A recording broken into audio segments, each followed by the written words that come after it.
You ask Tiger to solve. This deals with linear equations with one unknown. The final result is b equals -3/2. Let's solve it step by step. Simplify the expression. Expand the parentheses. Simplify the arithmetic. Group like terms.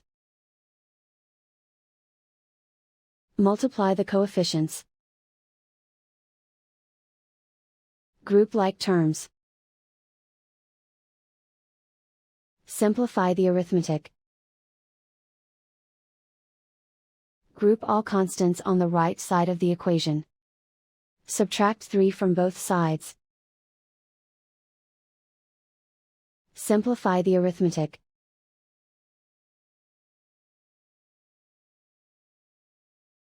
Isolate the b. Divide both sides by 2. Simplify the fraction. And so the final result is b equals -3/2.